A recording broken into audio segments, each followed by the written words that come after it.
అందరికీ నమస్కారం. ముందుగా వేదిక మీద ఉన్న పెద్దలందరికీ కొంచెం ఎక్కువసేపు మాట్లాడతాను సార్, మిమ్మల్ని ఇబ్బంది పెట్టే ఉద్దేశం లేదు. మీడియా మిత్రులందరికీ కూడా నమస్కారం. అండ్ ప్రేక్షకులందరికీ ఇంత ఘన విజయాన్ని ఇచ్చినందుకు, డబ్బుల పరంగా కాదు, అది అసలు లేనే లేదు. థియేటర్లో లాస్ట్లో ప్రపంచం అంతా నీ ఎదురుగా నిలబడిన, నీ వెంట ఉండి నీ కోసం పోరాడేవాడు ఒకడే ఉంటాడు, అది నాన్నయ్య ఉంటాడు, నాన్నను మించిన దేవుడు లేడు అన్నది వచ్చినప్పుడు నా ఫ్రెండ్ ఒక అబ్బాయి ఉన్నాడు, వాడు అసలు అంటే ఏడుపు కన్నీళ్ళు ఇవన్నీ పెద్ద రావు వాడికే కళ్ళమ్మని నీళ్ళు వచ్చాయని చెప్పి, నేను ఏడుస్తున్నాడు, అందరూ ఏడుస్తున్నాడు, వెనక్కి తిరిగి చూస్తే కొంగులతో తుడి చేసుకుంటున్నారా ఆడాలని చెప్పాడు నాకు ఫోన్ చేసి. అదే సార్ మా విజయం, అదే మా ఘన విజయం. మేము అనుకున్న ఎమోషన్ మీకు రీచ్ అయింది మా సినిమా ద్వారా. అండ్ మీడియా వాళ్ళందరికీ కూడా మా సినిమా మేము ఎంత ప్రమోట్ చేసినా, మా సినిమా తరపున మా సినిమా జనాల్లోకి వెళ్ళడం మొదలుపెట్టింది ఆర్కే సినీప్లెక్స్ హైదరాబాద్లో మేము 11 గంటలకి ప్రెస్ షో వేయడం జరిగిందండి. అది అయిపోయిన దగ్గర నుంచి మొదలైందండి బ్యూటీ హవా. దానికి మొట్టమొదటి అడుగు మీడియా వాళ్ళు వేశారు మాకు. చాలా చాలా చాలా చాలా థ్యాంక్స్, పాదాభివందనాలు అందరికీ కూడా. మీరు ఈ సినిమాని మోసుకు వెళ్ళిన విధానం, హత్తుకు చేర్చుకొని ముందుకు తీసుకెళ్ళిన విధానం చాలా చాలా థ్యాంక్స్. ఇంకా చాలామందికి థ్యాంక్స్ చెప్పాలి. అందులో మేము ఈవినింగ్ సెలబ్రిటీ ప్రివ్యూ వేయడం జరిగింది. మా ఆహ్వానాన్ని మన్నించి ఎంతోమంది నటీనటులు, సినిమా వర్గాల్లోకి చెందిన వాళ్ళందరూ కూడా వచ్చి, వాళ్ళందరూ సినిమాని చూసి జెన్యూన్గా అందరూ రివ్యూ ఇచ్చి, చాలా భారీ వర్షం పడ్డది ఆ రోజు. ఏఎంబీ దగ్గరికి రావడానికి అందరూ చాలా ట్రాఫిక్లో స్టక్ అయ్యారు.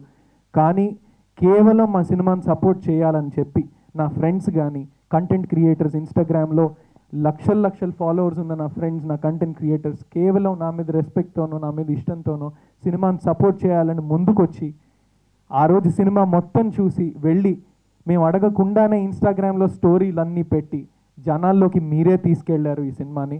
మీ అందరికీ కూడా చాలా చాలా థ్యాంక్స్. టీం అందరికీ, సినిమాలో పనిచేసిన వాళ్ళందరికీ ధన్యవాదాలు పేరు పేరున.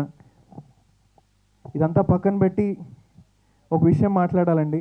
నేను ఎప్పుడు స్టేజ్ ఎక్కి మాట్లాడినా మా నాన్నగారు ఆ స్పీచ్ వెంటనే చూస్తారు, చూసి ఒకటే అంటారు ఆయన ఎక్కువ మాట్లాడేవని. మా నాన్నకి నాకు నేర్పించిన విధానం కానీ నేను అదే నమ్మేవాడిని. నీ పని చేయి చాలు, నీ పని చేసి స్టేజ్ ఎక్కి నీ పని చూడమని రిక్వెస్ట్ చేసి స్టేజ్ దిగిపో, నీ పనే మాట్లాడాలని. అలాగే ఇన్ని రోజులు నేను అలాగే చేసుకుంటూ వచ్చానండి. అండ్ ఈ మధ్య నాకు తెలుస్తున్న విషయం ఏంటంటే, నీ పని ఒక్కటే మాట్లాడితే సరిపోదు, నువ్వు కూడా మాట్లాడాలి. నీ పని నువ్వు సిన్సియర్గా చేస్తూ నిన్ను జెన్యూన్గా ఎక్స్ప్రెస్ చేసుకోకపోతే నీ గురించి చెప్పేవాళ్ళు కానీ ఉండరు అన్నది. నాన్న, ప్రపంచం మారింది నాన్న, మన కోసం మనం ఖచ్చితంగా నిలబడాలి. ఇప్పుడున్న కంటెంట్ డిజిటలైజేషన్ వల్ల ఉంటున్న బోల్డ్ కంటెంట్లో మనం కనపడాలన్నా, మన పని కనపడాలన్నా, మన గురించి మనం మాట్లాడుకోవాలి అని నాకు ఎప్పుడూ అనిపించేది ఒకటి. సినిమాల్లో మనం చూస్తూ ఉంటాము, హీరోయిన్ ఎప్పుడో విడిపోయిన తర్వాత హీరోయిన్ అక్కడ కూర్చొని రూమ్లో ఏడుస్తూ ఉంటుంది. ఆ విషయం ఆడియన్స్ అందరికీ తెలుసు, ఎందుకంటే డైరెక్టర్ చూపిస్తున్నాడు కాబట్టి. మేము ఎన్ని రోజులు ఏడ్చామో ఇంకా మేమే చెప్పుకోవాలి. నేను అనుకునేవాడు, నువ్వు బాధపడిన క్షణాలు, నీ అవమానాలు ఆర్ వాట్ ఎవర్, ఇవన్నీ పార్ట్ ఆఫ్ ద గేమ్, అవన్నీ పెద్ద పట్టించుకోకూడదు, అదంతా కూడా స్ట్రెంత్గా చేసుకొని పనిలోనే పెట్టాలి అని. బట్ ఆడియన్స్ ఎమోషన్కి, స్టోరీకి మా జెన్యూనిటీ కనెక్ట్ అవ్వాలి, మేము జెన్యూన్ అనిపించాలంటే ఇవన్నీ బయటికి చెప్పాలి అని నేను అనుకున్నాను. అండ్ ఇప్పటిదాకా మీరు చూసినట్టయితే నా సినిమాలన్నీ జోహార్ మొదలుపెట్టి, తిమ్మరసు, సత్యభామలో నేను చేసిన రోల్ కానీ, లేకపోతే Maruthi Nagar Subrahmanyam, 14 Days girl friend ఇంట్లో, నేను ఏ సినిమా చేసినా అండి మీరు ఆ సినిమా చూస్తే అలా ఆ సినిమాతో వెళ్ళిపోతూ ఉంటుంది. ఎస్పెషలీ పోస్టర్ మీద నా ఫేస్ ఉన్న ఏ సినిమా అయినా మీరు మళ్ళీ వెళ్ళి చెక్ చేసుకోండి. డిసప్పాయింట్మెంట్ అన్నది ఇంపాసిబుల్. అన్నీ సూపర్ హిట్లు నేను చెప్పలేను, బికాజ్ సినిమా అన్నది ఎంతోమంది డెసిషన్స్తో కూడుకున్న విషయం. ప్రతి డెసిషను సినిమాని ఇంపాక్ట్ చేస్తుంది. అన్నీ సూపర్ హిట్లు అని చెప్పలేను. ప్రీ రిలీజ్ ఈవెంట్లో నేను మాట్లాడిన మాటకి కట్టుబడి ఉంటాను, అది నా ప్రామిస్. అంకిత్ కోయా నా పేరు, ఇది మినిమం గ్యారంటీ బ్రాండ్. పోస్టర్ మీద నా ఫేస్ కనిపిస్తే ఆ సినిమాకి మీరు వెళ్తే డిసప్పాయింట్మెంట్ అన్నది ఇంపాసిబుల్, అది మినిమం గ్యారంటీ, ఇది పక్కా. అండ్ నాకు చాలా దగ్గరైన వ్యక్తి ఒక ఆయన, మొన్న ప్రెస్ షో అయిపోయిన తర్వాత బయటకు వచ్చిన తర్వాత ఆయన చెప్పిన విషయం ఏంటంటే, ఎవరో ఆయన దగ్గరికి వచ్చి ఒక ముగ్గురు నలుగురు సినిమా చూసిన తర్వాత దగ్గరికి వచ్చి అన్నారట, వాడిని ఎందుకు హీరోగా పెట్టుకున్నాం, అసలు చూడలేకపోతున్నాం రా బాబు, ఇంకెవరన్నా పెట్టుకుంటే సినిమా ముందుకెళ్తుందని అన్నారట. నాకు అసలు అది నిన్నటి వరకు కూడా నాకు ఆయన చెప్పాలా నేను ఎక్కడ బాధపడతాను అని. అసలు అలాంటి వాటికి బాధపడే వ్యక్తిని కాదు. కానీ ఇప్పుడిప్పుడే నేను ఇలా పబ్లిక్లోకి, లేదంటే ఇదిగో ఈ లైట్లు ఇప్పుడిప్పుడే నాకు నేను ఫోకస్ చేస్తున్నప్పుడు నాకు అర్థమవుతుంది ఈ ప్రపంచంలో ఇంకా ఎన్నెన్ని ఉన్నాయో అని. మొన్న ఈ సోషల్ మీడియాలో కమెంట్లు కానీ ఇవి కానీ నాకు ఒకటే అనిపించింది, వాళ్ళు ఎవరో వచ్చి చెప్పినప్పుడు ఆ విషయం నాకు అతను కమ్యూనికేట్ చేసినప్పుడు, ఇలా అన్నారా నీ గురించి నువ్వేం ఫీల్ అవ్వకంటే, ఫస్ట్ ఆఫ్ ఆల్ నేను ఫీల్ అవ్వట్లా. నేను అర్థం చేసుకోవడానికి ట్రై చేస్తున్న విషయం ఏంటంటే, వాళ్ళకి నేను నిజంగా నచ్చలేదా, లేక ఈ సినిమా ద్వారా నేను ఎదగడం నచ్చలేదా నాకు అర్థం కాలేదు. అసలు ఈ కాన్సెప్ట్లు అని నాకు అర్థం కావు, వాళ్ళు ఎలా ఉంటారో. బట్ వాళ్ళందరికీ అండ్ సోషల్ మీడియాలో కూడా అంటే సోషల్ మీడియా ఎంత మంచిదో అండి అంత చెత్త పెరిగిపోయింది అండ్ ఆల్ దాట్ మనకు తెలిసిందే. అదంతా నేను యాక్టివ్ ఉండేవాడిని కాదు, లేదు యాక్టివ్ ఉండాలి నన్ను, అంటే ఇప్పటిదాకా అందరూ నాలో ఉన్న లోపమే నువ్వు మార్కెట్ చేసుకోవట్లేదు అనేవారు.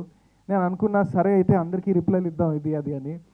సో సోషల్ మీడియాలో కొన్ని మెసేజ్లు కానీ, ఫేక్ ప్రొఫైల్స్లో, ట్విట్టర్లో కమెంట్లు కానీ, ఎస్పెషలీ ఇన్స్టాగ్రామ్లో నాకు వచ్చే మెసేజ్లు, ఫస్ట్ ఎవరో ఒకటి హాయ్ పెడతాడండి, నువ్వు వాడికి రిప్లై ఇచ్చావా చూసి సరే.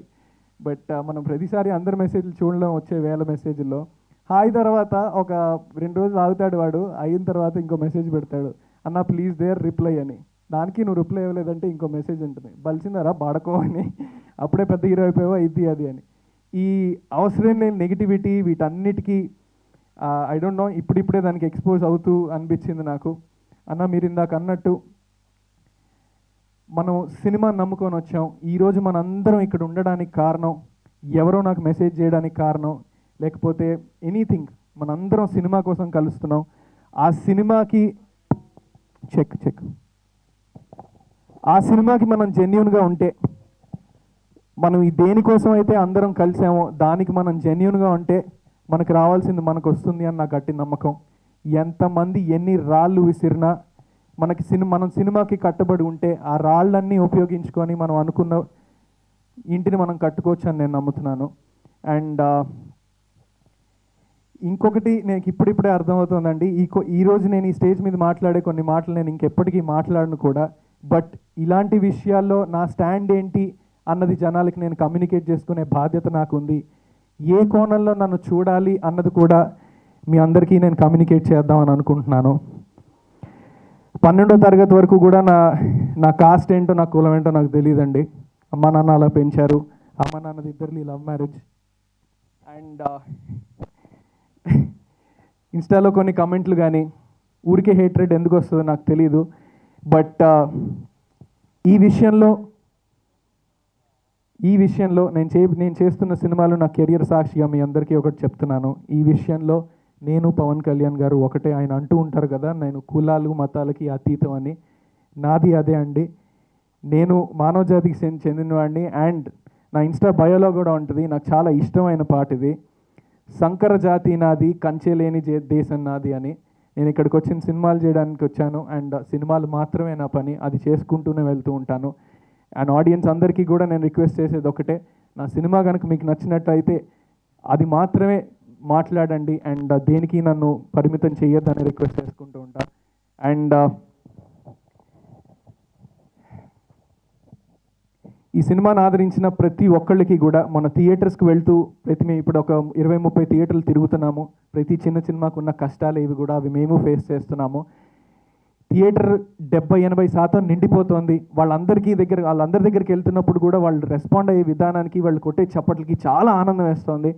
బట్ ఇంకా సినిమా థియేటర్లో జనాల్లోకి వెళ్ళాలని మేము గట్టిగా కోరుకుంటున్నాం.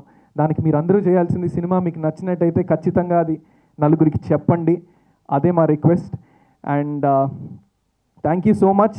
ఇది ఇంకా ఘన విజయం సాధించాలి అని, ఈ దసరా అంతా కూడా ఎంతోమంది ఈ సినిమాని చూడాలని నేను కోరుకుంటూ, అందరికీ స్టేజ్ మీద ఉన్న వాళ్ళందరికీ అండ్ నా టీం మెంబర్స్ అందరికీ కూడా చాలా చాలా థ్యాంక్స్ చెప్తూ, థ్యాంక్ యూ సో మచ్ అండి.